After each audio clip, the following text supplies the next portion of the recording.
Welcome, everyone. It's nice to see you. We're happy that you're here for our discussion about housing, something that's often on everyone's mind. My name is Kathy King, and I'm the Director of Climate Education and Leadership here, and we are very proud to be doing another evening of partnership. Before we begin, we want to take a moment to recognize that there are over 200 tribal lands in California, and we are currently on Chumash land. I'm pleased to introduce Carola Smith from the SBCC School of Extended Learning, one of our partners for this evening. Thank you so much. Good evening, everybody, and welcome. I don't know whether, my name is Carola Smith, and I serve as the Vice President of the Santa Barbara City College School of Extended Learning. For those of you who are not familiar with the School of Extended Learning, we serve approximately 10,000 adult learners every year, and we offer probably 500 or 600 different courses at any given time. Many of you might be familiar with our very comprehensive program for our older adults, which we are now calling actually Active and Aging. But we also, in addition to that program, we have parent-child workshops all over the community. We have courses in retirement homes, memory care facilities, and we have a very robust actually career education and workforce training program where we have over 75 non-credit certificate programs. And one of those programs is actually our Sustainable Building Certificate, which of course ties in very well here. But I want to thank our wonderful hosts, the CEC, for having us here tonight. And I also want to thank our amazing lineup of speakers here and the Santa Barbara Independent as well for co-sponsoring. So at this point, it's my honor to introduce Dave Davis, who used to be the former executive director of the CEC as well, and now you're currently serving as the chair of the board of directors of the Santa Barbara Metropolitan Transit District, right? Welcome.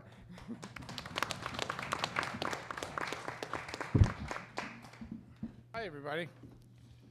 So, tonight we're talking about advancing sustainable development. Oops, sorry, Kathy. Advancing sustainable development in an era of housing growth. And as we all know, California has a housing crisis, so declared by the state of California. And our governor has declared that the crisis is caused by a mismatch of supply and demand.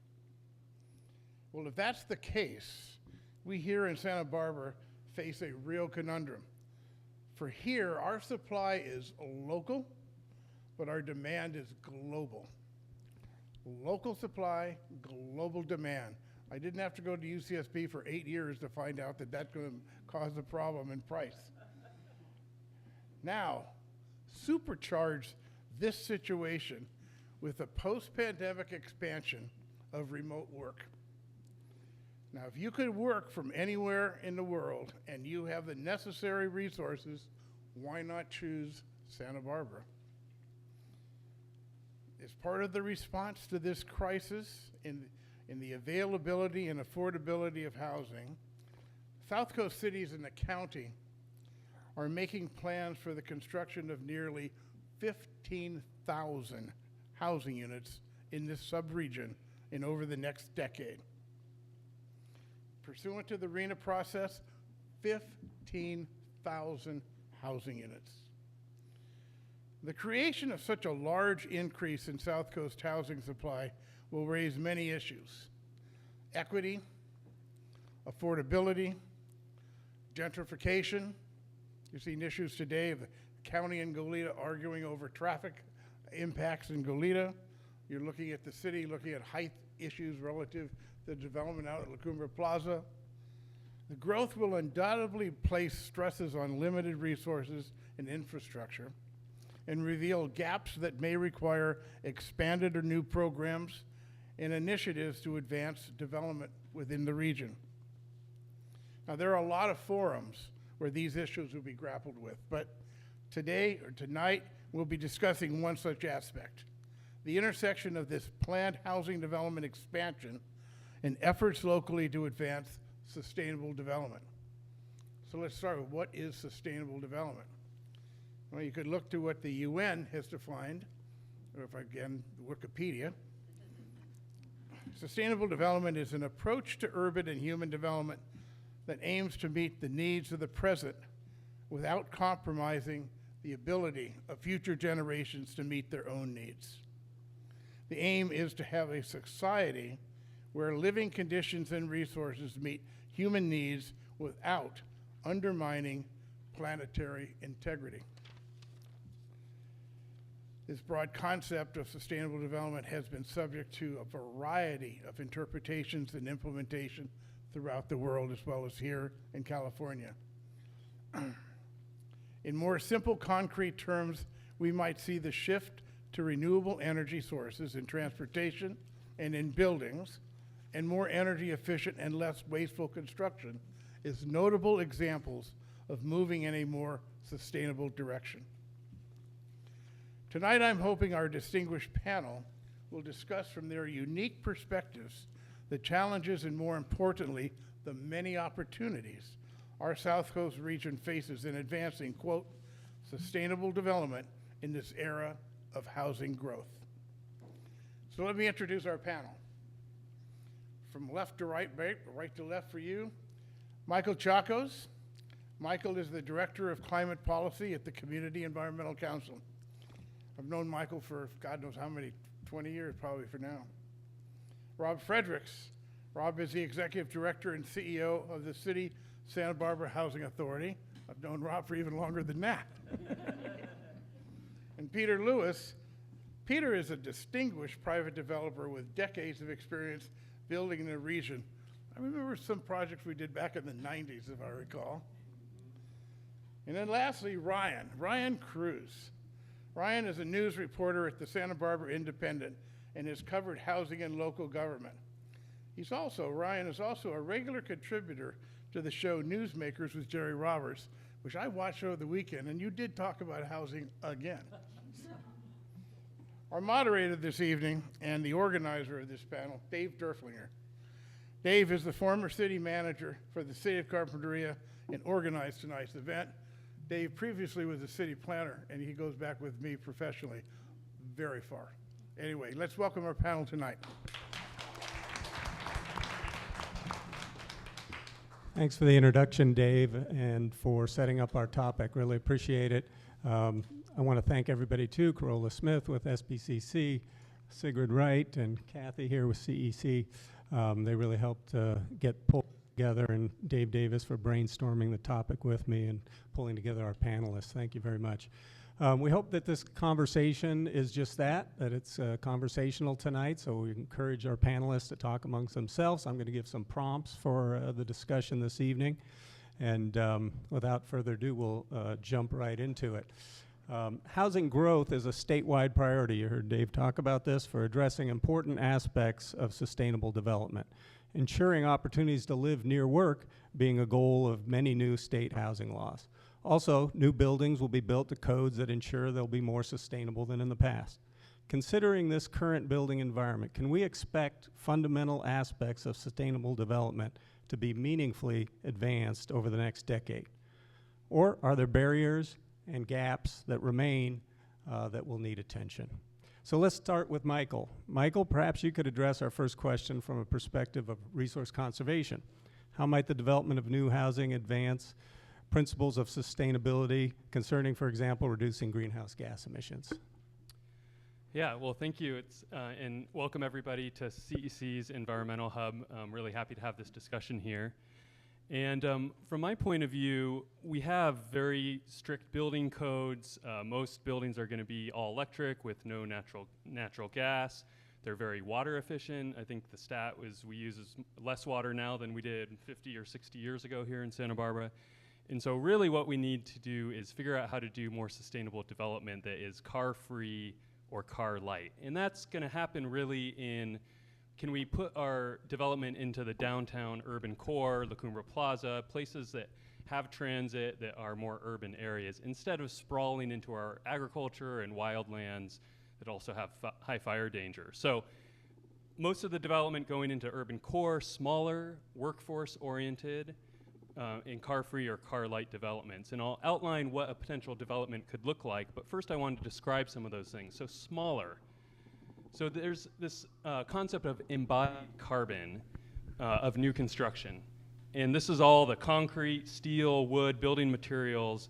In an average 2,000 square foot house is around 60 to 90 metric tons of carbon just to build it, which is equivalent to driving a car for 14 to 20 years.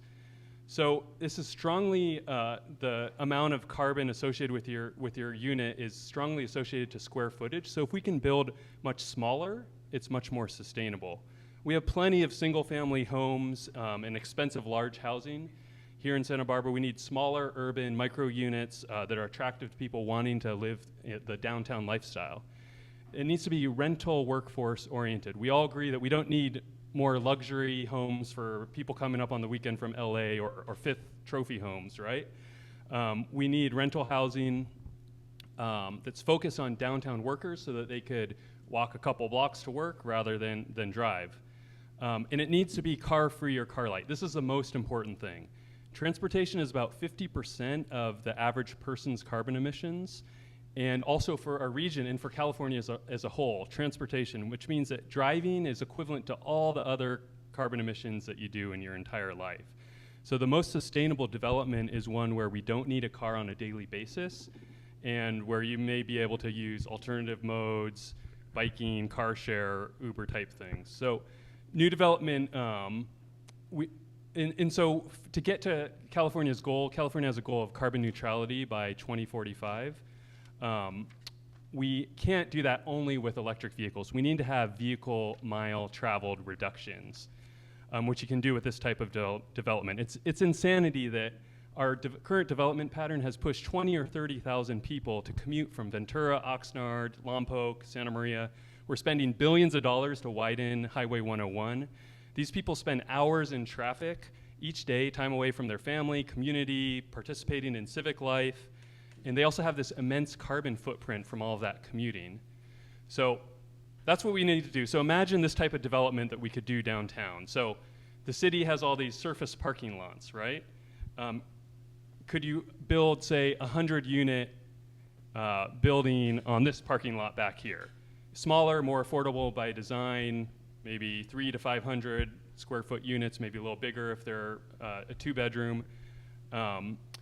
And no parking at all, but there could be 10 or 20 car sharing spaces. And it's even better than owning one car. You could have a choice of a car or an SUV or a truck when you needed it. And if this is too radical, people could purchase unbundled parking in Granada Garage, which is only half full most of the time. So could the city grant bonus densities and expedited permitting to help with this? Plus the land could reduce the cost of by 10 or 20%, we were just chatting.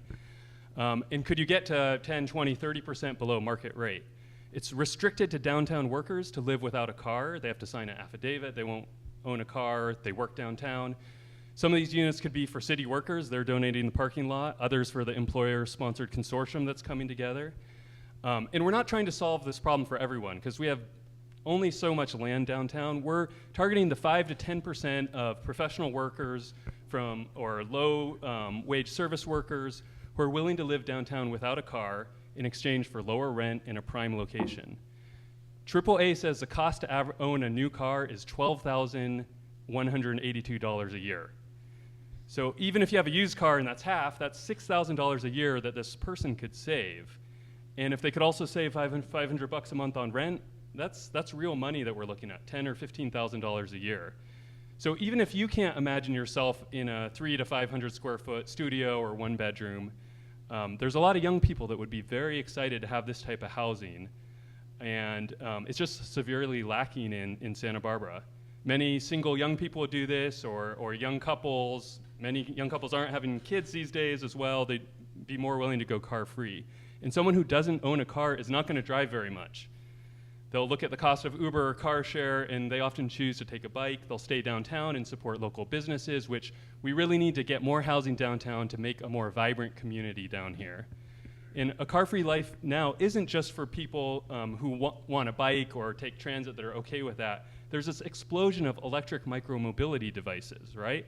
I live on a bike lane, and I see from my front porch all kinds of people riding e-bikes. And they're also riding e-scooters, and even e-skateboarders, and even unicycles or one-wheels, right? And these are people that would never ride a bike. So my last point is downtown is way overparked with all the parking garages that are only half full. So looking to the future, and it may not be in the next couple years, but in sometime in the next decade or two, there will be self-driving Ubers, right? That will make it much easier to live downtown without a car. And so we should be hedging our bets in not building complexes with so much parking.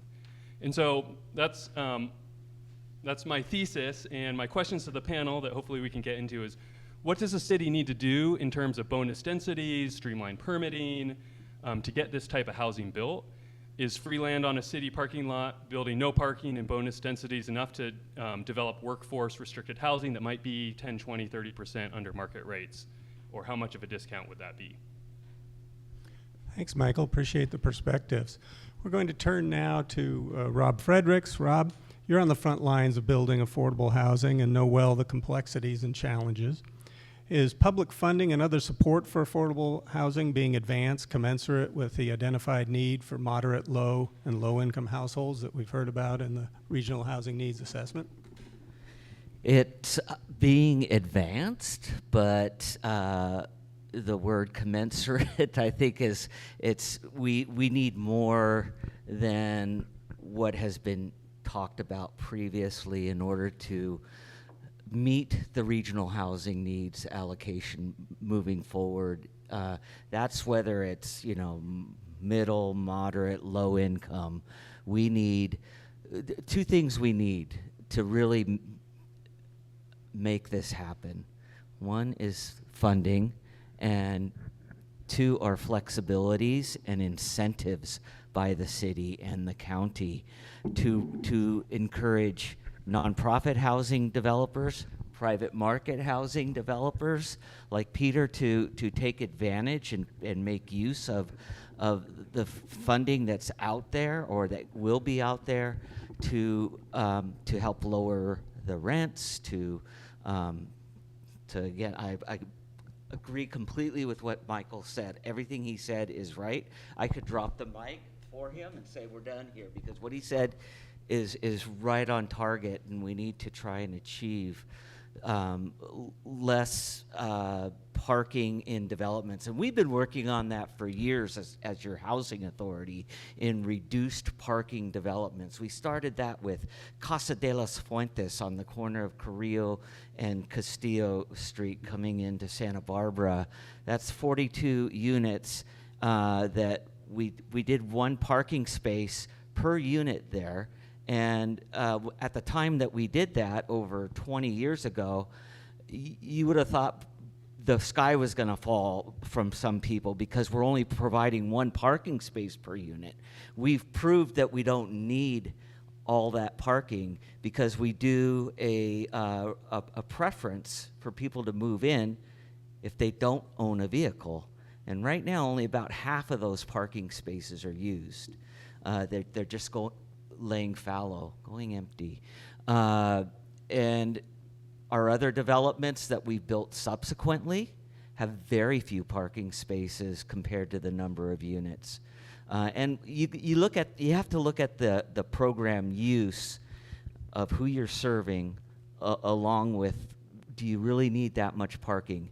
El Carrillo, permanent supportive housing for people moving from homelessness. Well, that's 62 units. We only provided 16 parking spaces there. And nobody owns a vehicle there at all. And it works. We don't have complaints. That's right next to Casa de las Fuentes, right downtown. Artisan Court is a mixture of permanent supportive housing, low-income downtown workers, youth aging out of foster care, and that's 46 units with, I think, just half a parking space for the number of units. So there's unused parking spaces there. Again, you look at the programmatic uses, and also we use the preference that you don't own a vehicle if you're going to live there. And our senior developments, same thing. Garden Court, 98 units on an acre, and there's only 29 parking spaces. None of the residents have a vehicle there. And again, because they're frail seniors, they live there because they can no longer live completely independently. They don't need to drive. We have a van that takes people around town. We have services come in. We have a meals program where we provide 3 meals a day, so I don't need to worry about that kind of shopping.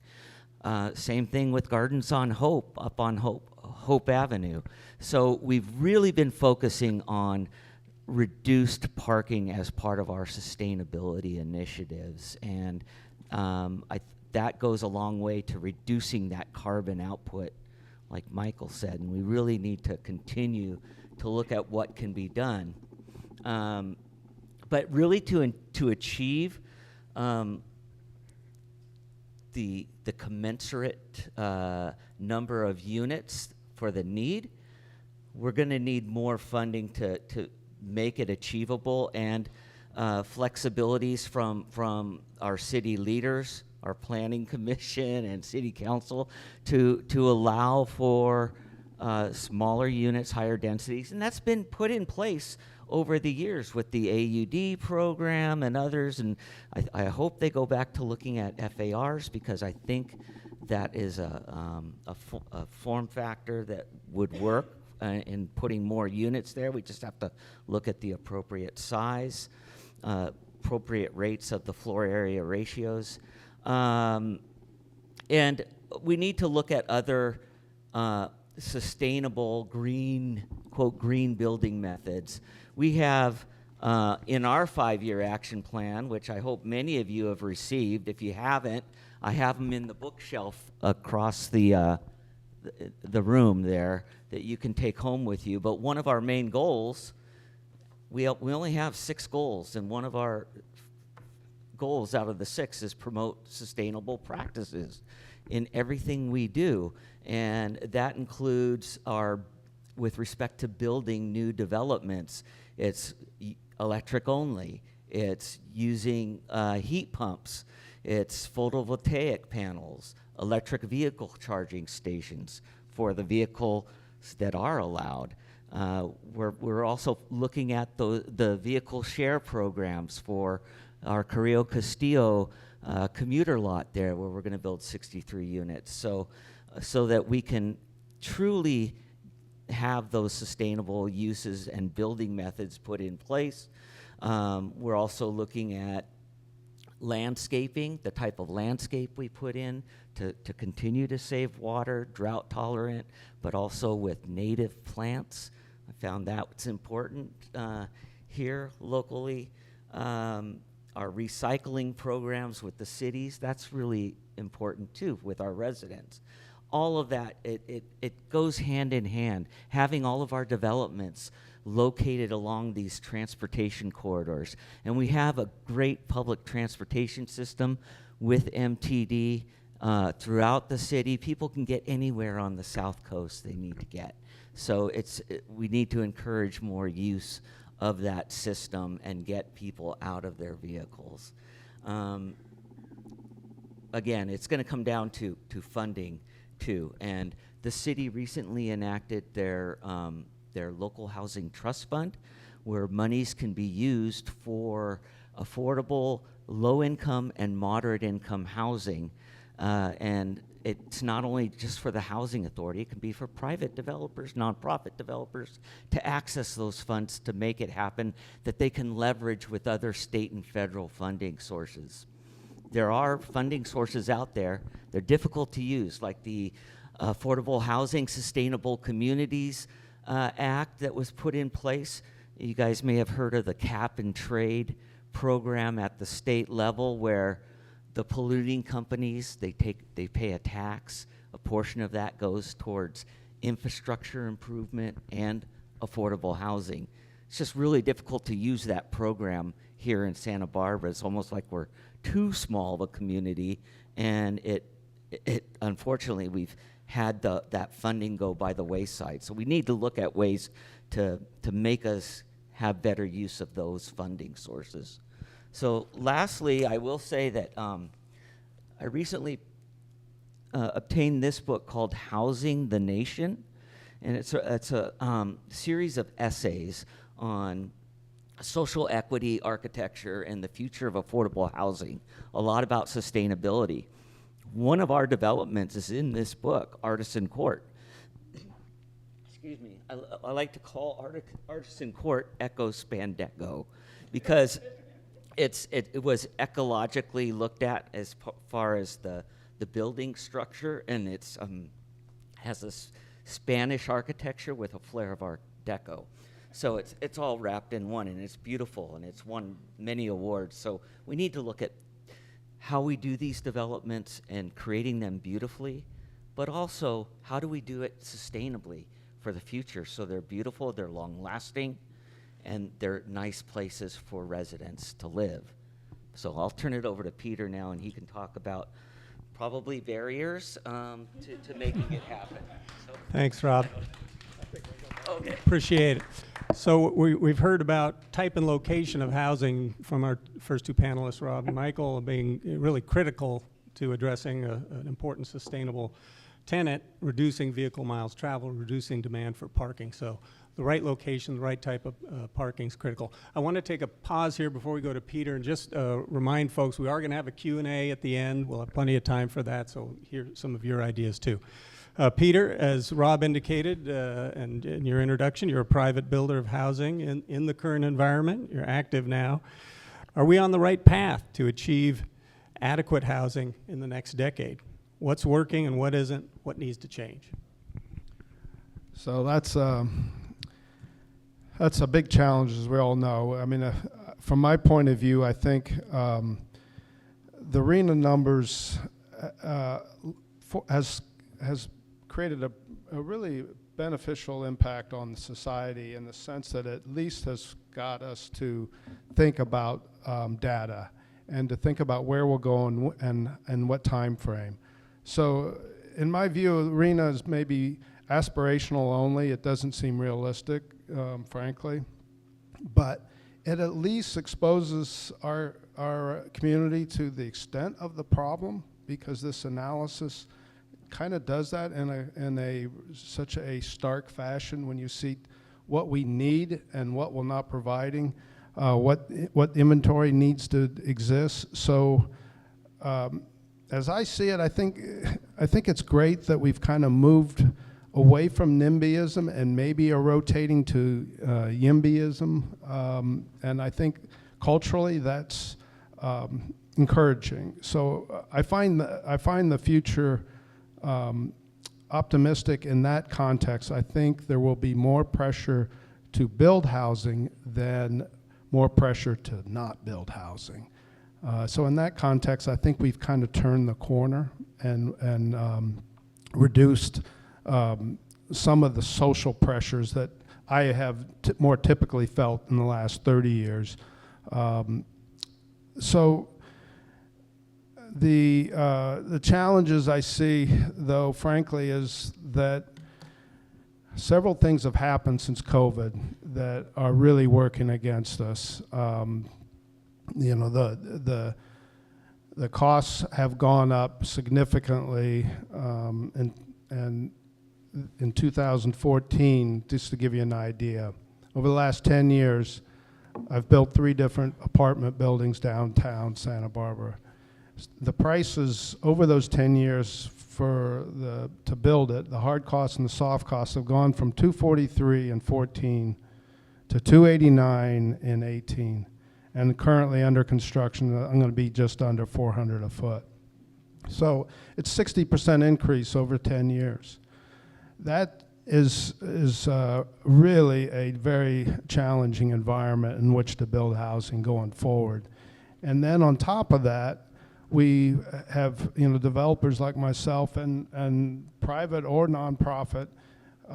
We all are reliant on interest rates making it work. And so we all know interest rates have shot up a lot. Somebody trying to go get a mortgage today. So my interest rates for building in 10 years have gone from 5% to 10%. So they've doubled. And if you're dealing with most projects, you know, if you're building even to make the math easy, 10 units, well, 400 a foot, you know, you end up with millions of dollars of financing requirement. And you double that, it just has to be paid for somehow. So we have some real challenges economically. Socially, I'm encouraged because I think people are trying to find solutions. And Michael and Rob have talked about some of those solutions in transportation and how we build these and who we attract. There's no doubt that market exists. The other thing that's really challenging, though, is that the financing industry is reliant on prior successes. So when we do some of these new innovative things, there's not going to be a lot of projects to point to that are going to encourage lenders to jump on the bandwagon. So, but the discourse is encouraging, and we've just got to be perhaps more aggressive at rethinking our entitlement process and the building. How can we accelerate the development and production of housing? And that's something that also has increased in my time, in my 30 years, and it's a story I like to tell that I probably will tell every time I'm in public and have the opportunity. But Dave was just referring to, Dave Davis, that is, was referring to a project I did back now 35 years ago. That project was a 30,000-foot project with a factory and some apartments on the top floor. That project was approved, built, and occupied just over a year. So think about what's happened. A project I currently have under construction, and I think I do it quicker than most people do in town, so I'm below average in terms of time. That's going to be a door-to-door 4-year project. So times have tripled or quadrupled. Costs are higher, and those are real obstacles. So we've got to find the society. Next thing really needs to be earnest about deconstructing the process. And the thing that encourages me, the government wants to get there. I see that every conversation. Sincerely want to get there, but I don't think they know how to, because that's not in their DNA, right? So society's got to find ways to pressure government to find the tools, to find the commitment to reinvent themselves and get back to building housing in the same time frame. It's possible. I do it in other areas. It's completely possible. I think that, hopefully that answers that, some of that. Thanks, Peter. Appreciate it. Really thought-provoking. Communities struggling with that balance between transparency and input into the processes, and yet having an efficient process that allows important development to be built is critical. Ryan, as a journalist, you've covered local government implementation of new state housing laws, and in the process reported on public officials and community members challenged in part to find that appropriate balance between competing interests that are at stake here. What are challenges and opportunities you see emerging out of these local processes to building adequate housing while also moving the needle on sustainable development in the region? I mean, I think Michael and Rob and Peter have all touched on these challenges already, and covering anything in the city of Santa Barbara, it all comes back to housing. Almost every issue in the city, you know, I didn't even intend to cover housing, but it's by default. You're in City Hall, you're covering meetings, housing touches on every issue. And seeing this impacts of this housing crisis and affordable housing crisis touching almost every side, and especially here tonight, you can see the nonprofit developers are having struggles, the private developers are having struggles. You know, the tenants themselves, there's not enough housing, and people that grew up here cannot live here, and that's a huge problem. And then you have the city leaders that, you know, it's a very tough position to be in right now, because you're kind of damned if you do, damned if you don't. We talked about public perception a little bit, and I'm with Peter. I see it slowly changing, where people are accepting we need a big chunk of housing in the state, and we need to start thinking realistically about how we can get that done. And we're kind of breaking away from that first shocking of that's too big, that's too much. I think people are starting to come to the table and figure out, well, we need to do this. How can we do this? And with, the state and Governor Gavin Newsom, vowing 2.5 million, I think, by 2.5 million units by 2030, that has really been passed down locally, and everybody's trying to figure it out. And the challenges we've seen, they've touched on it, is it's really restrictive to get things done, from applying to construction and to getting it finished.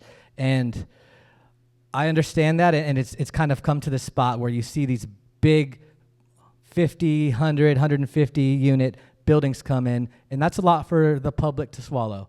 And so I think there needs to be kind of an approach that allows development and also fosters local developers and smaller developers. And I'm really glad they brought Peter in the conversation today, because covering housing, developer is kind of a bad word in public meetings, and they see developers as all greedy outsiders, and they're not. Things need to get built, and unfortunately today people have thought that developers are these outsiders that are greedy, and it's not necessarily like that.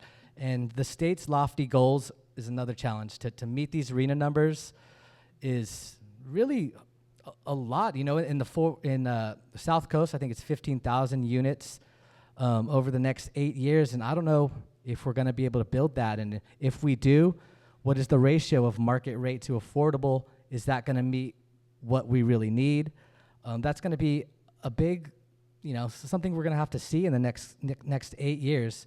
But I also see an opportunity. This is, the tide changing, and us thinking about how can we get this done, is to have everybody come to the table, and having private developers, nonprofit, having environmental groups, and League of Women Voters, and these organizations that are really tuned into what's going on and want to figure out how we can get these numbers in a sustainable way. And I think Michael touched on it, is really where can we see the sites that downtown, I think it's people can see more density. Isla Vista, people can see more density.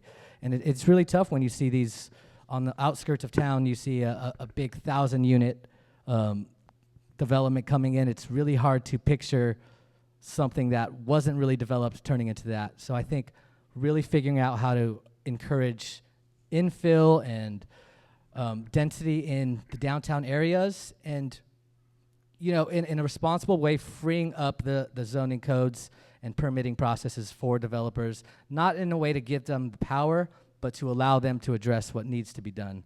And bottom line, somehow this needs to be encouraging affordability and the ratio that we really need, because I don't know who's been paying attention to the rezones. A big conversation in that was the portion of market rate to affordable units. And like Rob has said, that what's interesting is that moderate range is there's not a lot of subsidies and funding for that, and we're really not seeing people build that moderate range. And I'm really excited to see in the next couple years how this pans out. And it's very interesting to cover it. Growing up in Santa Barbara and watching the community change, it's scary, but it's also an exciting time to know. We have a chance to set the tone of how the city will grow. So in 50 years from now, they will remember the 2020s, what we did to set the tone and send us in the right direction. So I think that is where we're at. We're at an opportunity to move forward and really, make this happen in a sustainable way. Thanks, Ryan. Thanks, Ryan. Appreciate your perspectives and your reporting. It's been an important part of the dialogue in the community. Now I want to turn to our panelists and encourage them to talk amongst themselves. Ask them. Michael had a few questions at the beginning, and I know maybe hearing the comments made, you all have questions for one another. Maybe I'll start by suggesting a question that's come to my mind is how do we measure success? Both Michael and Rob, you referred to project examples of reduced parking that were successful, but perhaps there's more work that needs to be done there. So how do we determine what's appropriate, what's adequate in terms of reduced parking standards to net more units, reduce vehicle miles traveled? Where does that occur, and how do we measure it?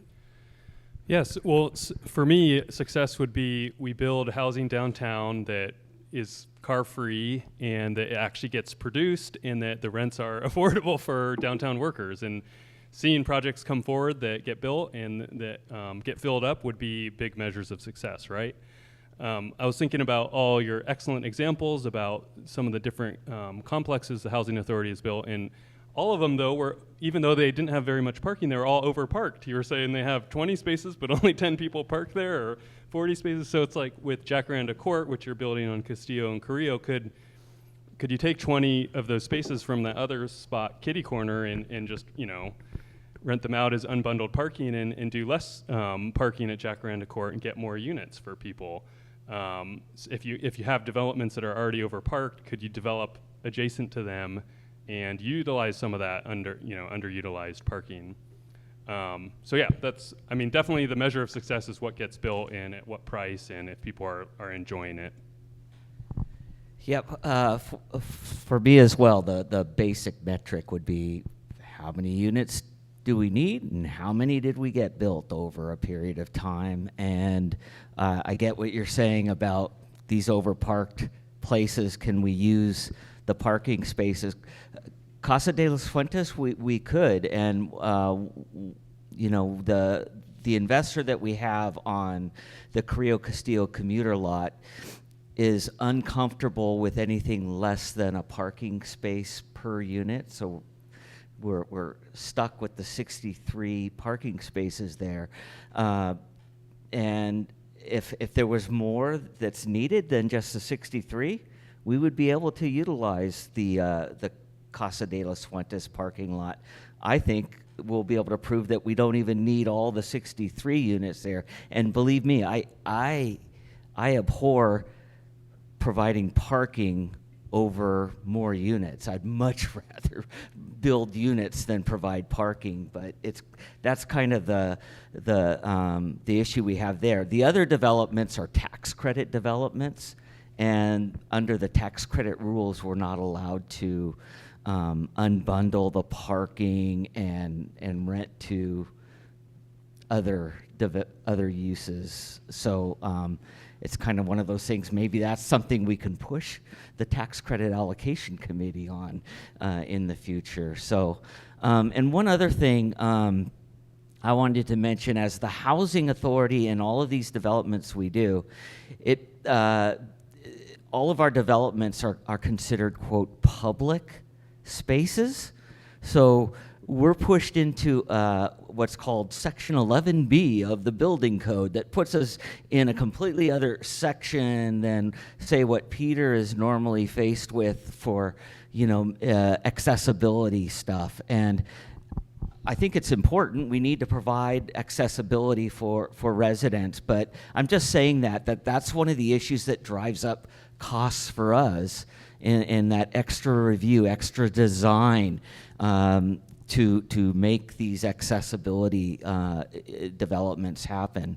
But I would also like to say, I would like to hire Peter to shepherd our projects through the city entitlement process, because I would love for us to get to the point where you are on getting them through and built. So, one of the things that I think is important to point out, one of the most successful program in this town for producing housing is not guys like me, it's the ADUs. So they've built way more than apartment builders like me. And so that's a great part of the solution. Is ADUs essentially are small developers, owners, that don't value their land to market, frankly, right? Because they already have their home. So they view the construction as having no land basis. Somebody like myself has to buy land when we do a project, so it adds cost. So the ADU has been super successful. If the community continues to embrace that, that is probably going to add more inventory, which is, again, this is the problem we have. We have inventory problems. To Rob's point, any way we can incentivize nonprofits and privates to build, you're going to get inventory. So every program that has a disincentive quality to it, think about pushing to get rid of it. Everything that has an incentivized part of it, quicker processing, no fees, embrace it. That's how you're going to get inventory. So Peter, inventory is certainly part of the equation. Does inventory alone get us to affordability? I read with interest, I think I mentioned to you this before us getting together, an article in the LA Times about the mayor down there enacting some permit streamlining measures, and they quoted some developers as saying, we can actually build affordably now, below market rate, through the regular process, no subsidy. Is that possible here? You mentioned the need to deconstruct our permitting processes. We do things like that. Do we get there, or are there other factors like the cost of money, cost of labor and materials that are still at play here and serve as barriers? So, yeah, I don't think affordable is achievable.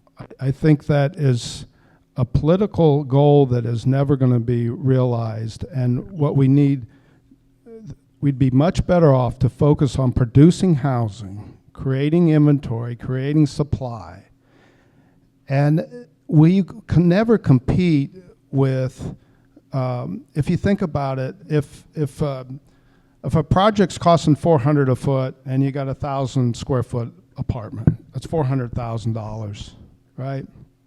It's not including your land. That is not affordable under any conditions.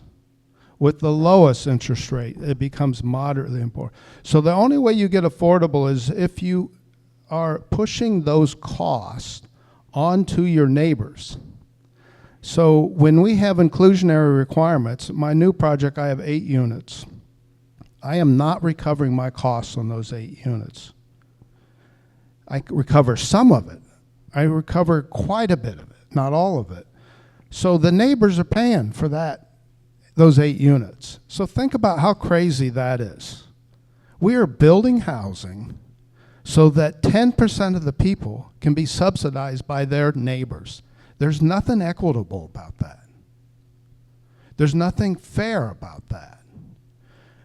But what we need to do is, if we can just clear the mindset, how do we encourage housing? I can tell you the way to encourage housing is you need more density. It's that simple. Right now, downtown, we have 5% of the square footage in our core downtown is housing. 5%. 95% is retail and office, which are both highly stressed. We, as a city, should have the courage to realize that under these conditions, let's do everything we can to incentivize his work, my work, and you do it, you bring the fees down, you accelerate the time frames, you get it done, you solve a multitude of problems with that, and you create the very city that Michael envisions. Why don't we have bicyclists right now? Well, there's not many people that have the opportunity to live where they work. They're actually commuting from Lompoc, Oxnard, Ventura. We are the least sustainable little small community in so many ways. We're a bit of a fraud. We think we're super green. Well, not. So if we can just embrace reality and realize we want the guy that serves us food biking to work, living next to us, that's a real community. Not those that can afford to live here. It's everybody. We got to get everyone closer. So that requires density. And that has been the big, if you look at Santa Barbara's history, that has always been the scrum, right? That's the challenge. So, but to answer your question, if it wasn't clear enough, those developers, I don't know how they're doing it. Yeah, I would just like to chime in on that, and I agree with what you said, Peter. That at least from what I have witnessed, the free, unfettered market will not provide the affordable housing that's needed. Too many barriers, too high of costs. That's why you do need the nonprofit affordable housing developers and public housing authorities that can perhaps partner, work with the private developers, work with the cities to say, here's how we're going to provide the affordable housing. I'm talking with the developers of La Cumbra Plaza, and I have meetings set up with the leaseholders of Paseo Nuevo to see, okay, let's see how we can work together to where the housing authority could provide the deeper affordability with other subsidies that we can bring along, and have the developer not have to worry about the construction costs of those units or the ongoing management hurdles of those. So, if we're going to get the affordability, even for moderate and some middle income, you're going to have to really incentivize and work with your nonprofits and housing authorities. That's what their mission is. That's what they do. Yeah, you asked how to measure success, and I think they've all touched on it. You have to have realistic expectations on what we want to get done and what can get done. And obviously the results will speak to themselves. The units being built, I think that the time frame on those units, I think in 8 to 10 years, I hope that the time frame for any size project is a lot quicker than it is now. And I would want the city leaders to come to the table with the developers and the nonprofit developers, and I'm sure every approach doesn't work across the board. So to really talk with them and see, with the housing authority, what challenges do they have? I think you have to split lots to have like at Baylord or something to have the housing authority. What are some of the challenges? Do you have to work with a private developer? Would you have to split the lot to have the housing authority? Yeah, to work with you would almost have to condominiumize the structure, and have the housing authority take a piece of the building and share in the cost of that. It gets, what we go through now is kind of brain damage with the low-income housing tax credits and everything, and it'll be even worse when you do mixed income developments, but it can be done. It's done. So yeah, we have to look at doing things differently.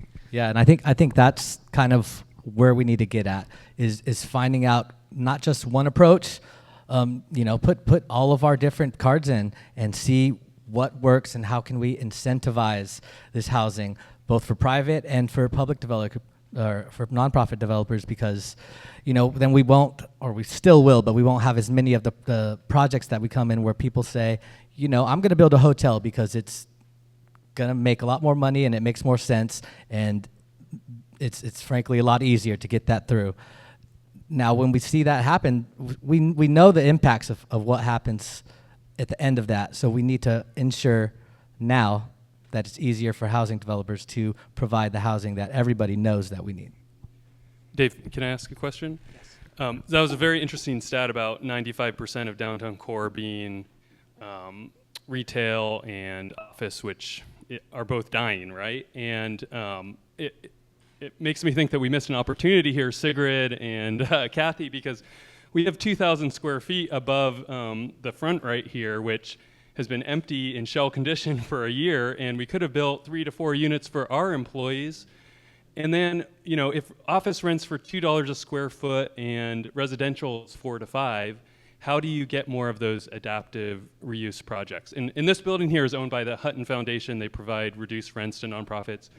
Could they get in the business of providing reduced rents to nonprofit employees? So, Michael, let me answer that question, because it is hard. Like you point to that space, why can't we convert that? So the building code makes it hard. State Street is aligned with very narrow buildings, which complicate the building code. They're old buildings, so they're structurally deficient frequently. But the city can do certain things that would encourage it, and they can make it happen downtown with incentivizing. And the biggest thing would be just guarantee them quick entitlement, you know, give them high priority. You could change that dynamic. And the reality is the city has a pretty bad program right now that you would think on the face of it sounds good, but when you analyze it, there's a high disincentive. So right now downtown, a lot of downtown is in the added bonus density district for the AUDs, and 63 units per acre. But in order to build that, you got to give up 10% of it to affordable component. Well, if you own a building that's unrestricted, you're not going to all of a sudden encumber it with a restriction of 90 years. That's what you got to give up. So somebody that owns an office building that's a great candidate to be converted would have to decide basically to encumber their entire building with a unprofitable section of it. Think how crazy that is. That we are making it hard, almost impossible, for a housing guy to do it. So the numbers are impressive on the top line. The costs are high to retrofit these buildings, but frankly, the city needs to get out of the way. They need to remove the affordable component for any conversion. That should be absolutely off the table, any more than converting office to retail to industrial, or any other change in use. It should be considered a commercial building as a commercial building. We're not going to get in the business of limiting your market conditions. Thanks, Peter. Appreciate it, and appreciate the panel's comments. Before we get to Q&A, which we'll get to in a minute, I just want to go around the table, offer the group to, we've talked about the need for reduced parking. We've talked about need for increased density, mixed use, and the challenges of doing mixed use and commercial here. Are the tools in place now to make that happen? If you could wave your magic wand, what are one or two things that you would point to get done that would move the needle significantly here going forward? I have more questions I'd like to ask. Okay. I'll save my time for that. I will say that the city does, which something I've been advocating for, is an adaptive reuse policy for the CBD, that Central Business District, that really incentivizes the conversion of the commercial spaces to residential. You know, we did, I think I brought it up the last time we were all here, we did the 821 State Street, the old Sur La Table building. We made that happen with 14 studios. Okay, how did we make that happen? The building was donated to us. We wouldn't have been able to make it happen without that donation. So there has to be additional incentives as well for these property owners that there's a lot of property owners along State Street that have no debt on their property. They could convert their units, a part of their building, to residential, but we need to incentivize it. We need to make it worth their while. So, you know, some of the tools I think would be really helpful is if In the city, I'll take an example dealing with RENA. I personally think it would be great if they could make a real great model or dashboard for the public to track what is happening relative to those RENA numbers. So every year you're going to have number of applicants, the number of permits issued, the number of active permits. Because right now, those are big distinctions. For instance, on the ADU programs, there's still hundreds of projects or hundreds of units entitled, but they're never going to be built. So if we can create dashboards so the public can see, are we making headway or are we going sideways? And I just think that's a tool that we should try to get out of our city, and then just have real reform in the building department. Most projects take at least a year to get through building department. That used to be 2 months when I started. So that has got to change, and it can change. And just like we're talking, making things, getting rid of the fees as much as you can, incentivizing where we need to do it. Lastly, relative to this affordable discussion, it's a really hard thing to accept that you can't build affordable housing, but private developers, I can just tell you, they can't. So when you force it on them, those other tenants are just paying for it, or it's making it infeasible. And just think about what would happen on your grocery costs if your grocer had to subsidize every 10th person walking through the door. Do you think your grocery prices would go up? So that's what we're doing. It's not a logical public policy. We need to find ways to build inventory. It's that simple. And fortunately, the state has taken the position that we're going to bring a hammer to your community. So hopefully we will find ways to do it. Since I didn't answer that one, I'd love to just throw out a couple ideas. We need more employer-sponsored housing. And because the employers can build housing right adjacent to their campuses where lots of people could live there, right? And obviously the biggest elephant in the room is UCSB, right? And I mean, they got sued by the county and Goleta, but UCSB and the part of Isla Vista adjacent to UCSB is probably one area, and I'm going to throw out something very maybe sacrilegious, where we could see really big, dense buildings and no parking, right? Because the professors and the students, everybody would be fine walking to work or living in Isla Vista without a car. Could we see 8 or 10-story buildings on UCSB campus and right next to it in Isla Vista? I know there would be gentrification and other issues that we would need to figure out there, but that UCSB is pushing so much housing demand into the rest of the community that if UCSB would just build a bunch more, then it would take relief off of all the rest of us that want to live in other parts of the South Coast. And that also goes for other large employers like Santa Barbara City College or the city of Santa Barbara and the school district. They all have the county, they have portfolios of property that they should be figuring out how to house some employees close by so that they don't need a car or one car per family in some of the more dispersed areas. But I am really interested in that question that I had about what does the city need to do in terms of bonus densities, streamline permitting, to get the type of car-free housing built. Is free land on a city parking lot, building no parking, bonus densities enough to develop workforce-restricted housing? And would it be 10 or 20 or 30% below market rates? I'm really curious about that question, if maybe you guys have a quick answer to that.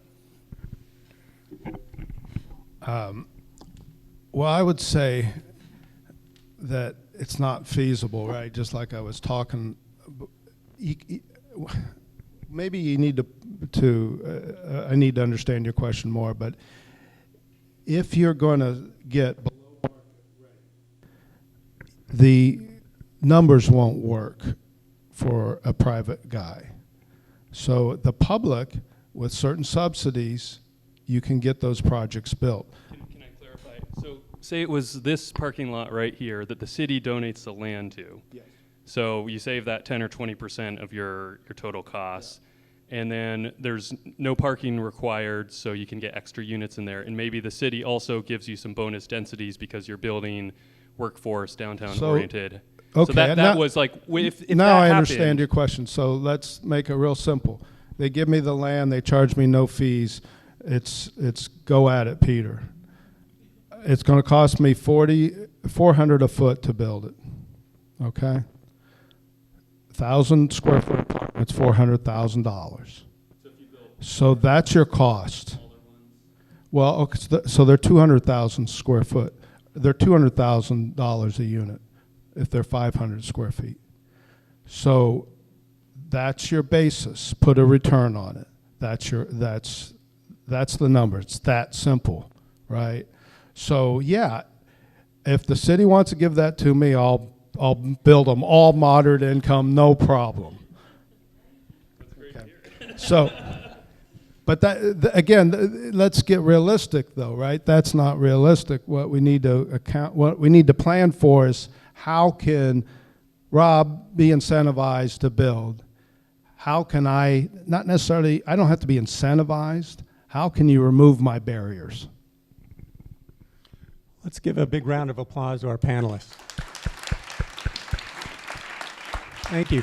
Now we're going to turn to you for questions that you might have for our panelists. Kathy in the back has a microphone. We ask you to please raise your hand and wait until she brings the mic to you so that everyone can hear your question. Hey, Dave. Hi, Roy. Do you think cities and counties should fight back against the state and regulate or ask them to take away builder's remedy, give us more time in our cities to build, or even grants so that we can do it properly? What do you think? I can answer from covering the news. Cities that have tried to do that have found that it's not really feasible to go against the state on this. Unfortunately, the state will hit you with more penalties, which might be the builder's remedy, which might be not getting access to grant funding and public funding like that. I think that was an idea that came about when the builder's remedy was first coming around, that maybe we can do something against this. But I think we have to know that we're not the only cities that are dealing with this. A lot of mid-sized, small-sized California cities are dealing with the exact same thing that we are. And I think to look to our neighbors and see what's working for them is another good thing to do. One thing Carpinteria does really well is their ADU program. They have two ready to go plans. You can pretty much say, I want this ADU, I want this ADU. And the process to go through the city is streamlined to make it easier for people to be developers themselves. And developer doesn't have to be Peter and Rob and these people with big money. And I think we had a conversation earlier that one of them said you either have to be really dumb or really rich to develop in Santa Barbara, or both. So making it so, you don't have to be a capital D developer. Making it so if you have some property and you want to make that a rentable property, making that easier, removing barriers. And so I think we can lean on other cities. And the same way, Steve, cities that have tried to buck the builder's remedy or statewide, the state's lofty goals are a lot to deal with, but I think approaching it without trying to go head on head with the state, I don't think that's the best way to go about it just right now. Thank you so much for this really wonderful panel, and thank you for the question from Councilmember Lee. This is looking forward to your next job. So the county has been looking at identifying county properties where housing could be built. What is that going to look like? Do you have a sense in terms of actually making it happen? This is the first step, and lots of credit to Supervisor Capps for really pushing this. So the land is available, the sites have been identified. How does that turn into housing? Well, I can tell you there are several developers with those pieces of land they're keyed up and ready to go once they're rezoned to get the appropriate number of affordable. Look at Glen Annie. They're poised to donate 7 acres to the Santa Barbara Unified School District Some people aren't happy about that, but we're dealing with a housing crisis that's really needed. The school district is having a hard time attracting and retaining school district employees, and we're working with them. We're going to be building an affordable housing site for them on their Parma school on the east side, and we may be joint venturing with the County Housing Authority on Glen Annie.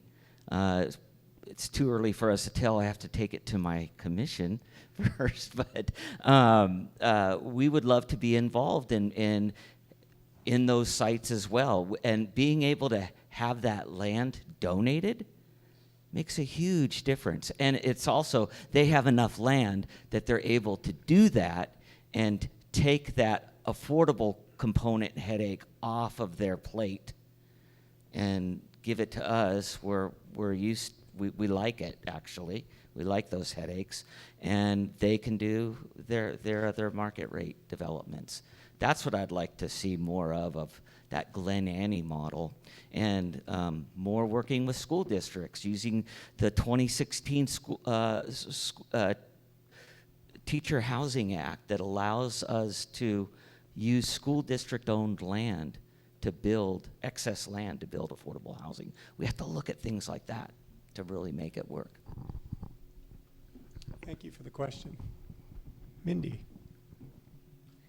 Well, that kind of feeds into my question, which is about the parking and potentially shared land use. I remember 15 years ago in LA, I got to tour a publicly funded, very low income, large complex that was purposefully sited adjacent to an elementary school.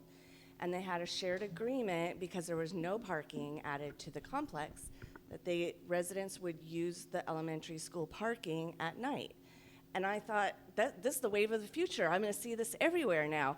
I don't see that anywhere. I see all these closed parking lots at night for businesses that are only open during the day.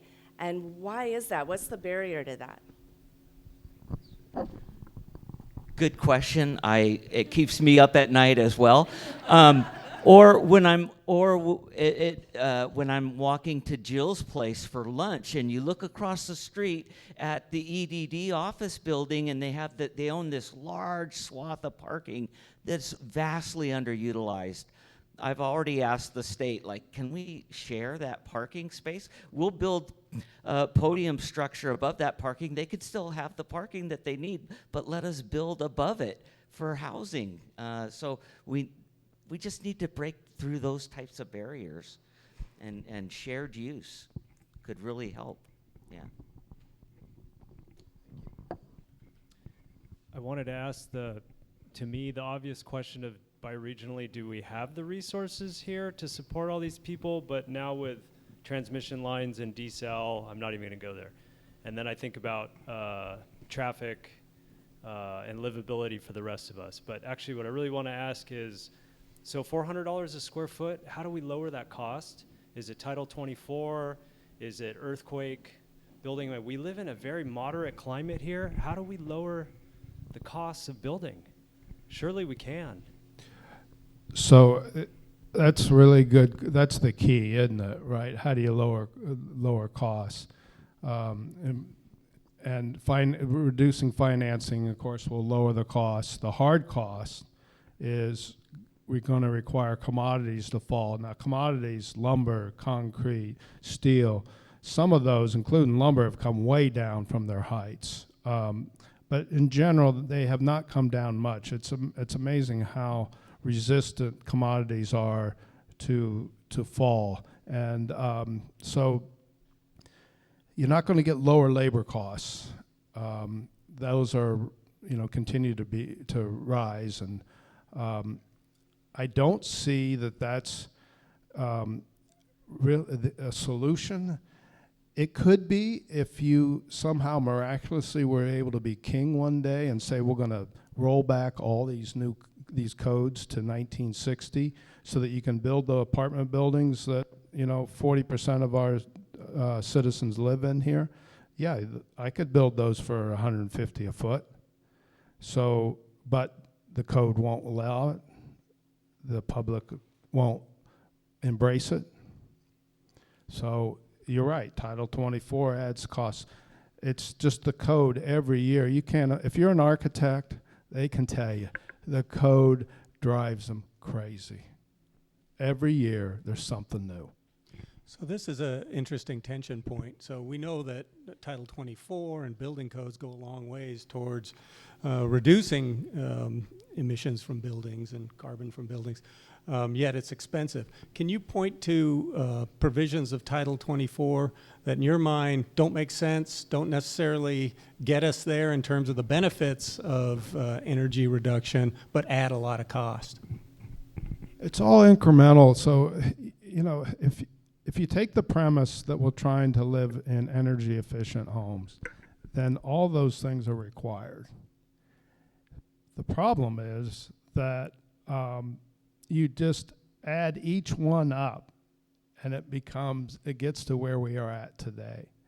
I can't say I look at one obvious code requirement that makes it, that is really low-hanging fruit that should be picked. It's just when you put it in its entirety, it's expensive to build. I mean, the code is just, it's like any government program. They never come back. They just add. So that's the unfortunate thing. But to answer your question on resources, and this is the thing that's really important and that I am maybe never really great at articulating. We are living beyond our means because we're exporting our workers. We got to get real about that. We can act like there's limited resources, but we are already burdening other communities intensely. And we can do it, but it does take time to live more like what Michael's talking about. I'm building those units, so if you want one, come see me. That's great to hear. And I would just add to the resource question, you're right, we are exporting workers to other communities, and people driving from Santa Maria and Lompoc and Ventura, that is a massive amount of resources. And so do we need to have less commercial, less thriving businesses? I once took the citizens planning course here, and it was described that, you know, here in Santa Barbara, we're just trying to keep everyone out and keep things down so that there isn't, you know, most places want to attract economic development. We kind of want to suppress it because just so many people want to live here. And, you know, to the water issue, things are much more efficient. We're using a lot less water than we did 50 years ago. And you're right, we do have the desal, but that's a very water intensive or energy intensive water source. But the driving is really the lion's share of the energy, the emissions, the pollution, the carbon emissions, and getting rid of all the commuting and driving should be the number one thing that we do.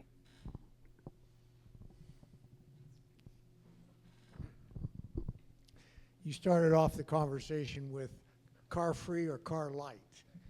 And that certainly is one of the most sustainable things that we could be doing as a community. But it seems to me as we're adding these developments, and I met recently with the Taylors about the La Cumbre development, 650 units they're planning. That area up there on Upper State is just impacted with traffic. So it seems to me the only way we're going to start getting people out of their cars, and you know, the projects have to also reduce the number of spaces, but is to develop public transportation concurrently with the development of the housing. And if we do that, then we have to encourage people to start using it, but that'll happen if they get into gridlock. And we shouldn't be widening our streets, we should be narrowing them. And then that starts making livable communities. There's starting to be two hubs in Santa Barbara, one downtown and one up in North State. And those hubs should be developed as walkable communities, biking communities. That's Dennis Allen from Allen Associates, preeminent green builder, and used to be on CEC's board. And I totally agree with you. And I also met with those developers and really encouraged them to get the cars. So I think the main issue that people have with new housing is, yes, it's size, bulk, and scale, but mostly it's cars. Like, people don't mind new people coming into the community and having new restaurants and new cultural amenities opening up, but it's the cars and the parking that people just don't like. And so if we can figure out ways to only build units that are for people that are willing to live a car-free lifestyle, and hopefully it would be cheaper and they would see, you know, the $10,000 to $15,000 a year that I mentioned before, maybe that would be enough. But La Cumbre is a little harder than downtown because it's harder to live a car-free lifestyle up there. Maybe a family would need to have one car, or you know, maybe if they did build housing for all the people that work in the shopping centers, or some of the commercial properties on State Street that has very good transit connection. I mean, I kind of feel like if it's a housing authority property, we the public shouldn't be subsidizing people's driving. I'm fine with subsidizing their housing a little bit, but not their driving, and we should be figuring out ways to do car sharing, to do better transit services. I mean, they have a very long waiting list at the housing authority, and so if you want to get one of these subsidized places, you should be able to, you know, give up a car and have less impact on our community and our environment. Thank you, Michael. We have time for one more question. Hi, thanks. Before I ask you guys a question, I'd like to ask everybody here a question. Other than Dennis, how many people came here by bicycle or walking or bus? Oh, well, that's an extraordinarily large number. We are at the eco I'll just tell you that. So I want to ask somebody on the panel this question. What difference would it make if we got rid of Prop 13? And what difference would it make if, like Switzerland or Austria or many other European countries, we really taxed the hell out of people who have a lot of money? Most of us probably can afford our housing, and shifted that so that something like half the housing stock was publicly subsidized. I'll make just a quick stab at that, in that downtown has all these empty storefronts, and we hear that there's all these absentee landlords that have had the property in their family trust for 100 years, and they don't have any mortgage, they don't have any property taxes because of Prop 13. And so could there be some type of vacancy tax that motivates these people? Maybe the vacancy tax goes to the housing authority, or maybe it encourages them to consider an adaptive reuse project for all these empty retail and the office buildings downtown. So maybe there's something there with sticking it to these rich landowners that don't have a mortgage and very low property taxes. The city could do that, right? That's what I've often thought of Prop 13. If we could bifurcate the residential Prop 13 from the commercial advantages of Prop 13, and take it away from the commercial, at least above a certain level of commercial, and have that increased tax revenue go to affordable housing, it could really solve some issues for us.